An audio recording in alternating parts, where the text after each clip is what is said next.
Hindi naman tayo papayag na mayumad lang pa. Ang dami ng mga naging kaadlangan noon. Mga pagsubok, parang nga tayong pinaglalaruan ng pagkakataon. Pero nandito pa rin tayo. Sabi nga ng mga kaibigan natin, tayo pa rin sa finals. Kaya ang pananampalataya ko, walang makahadlang sa atin. Tayo ang laan para sa isa't isa. Natupad yung pinagpanata ko na I'm gonna get married with my best friend.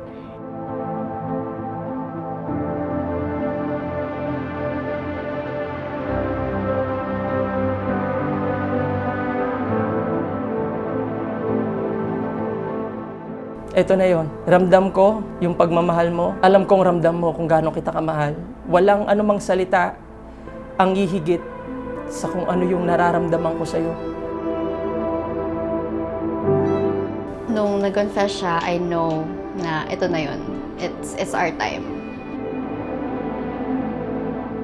Ipinagpanata kita. Nag-16 years. Ito na. Wala nang iwanan. Ito na, love. Ito na.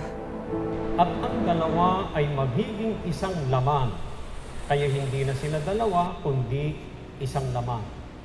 Ang pinapagsama nga ng Diyos ay huwag papaghiwalayin ng tao. Pagmasdan ang iyong mga mata, kumikinang-kina. Oy! Huwag mo sabihin iiyak ka rin dito.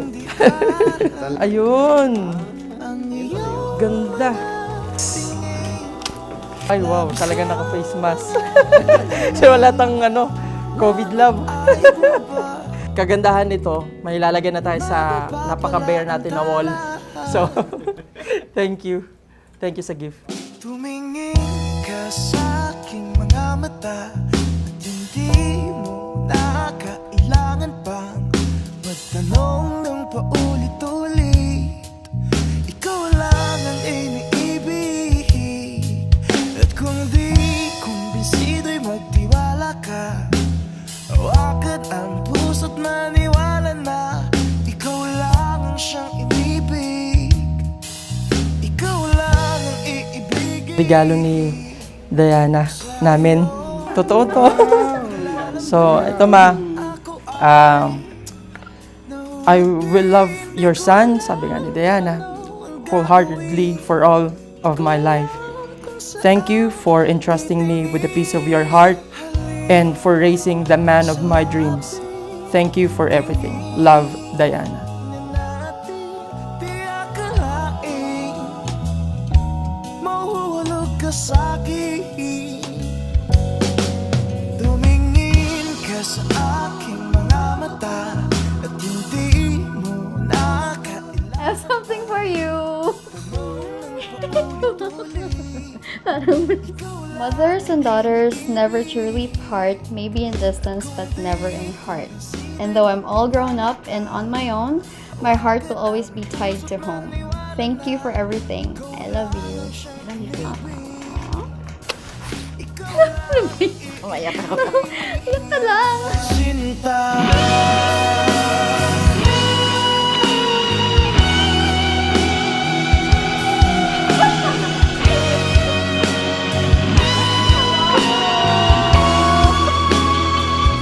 Kala ko joke-joke lang.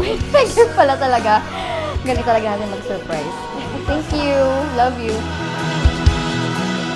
At ang nadaramay hindi mo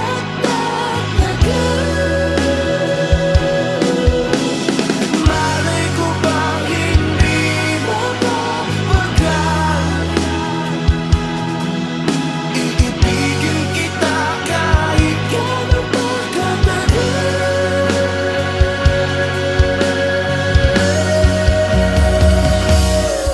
Tumingin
pagdating sa'yo, pagdating sa atin, ang pagmamahal, hindi kayang i-define ng kahit na anong salita.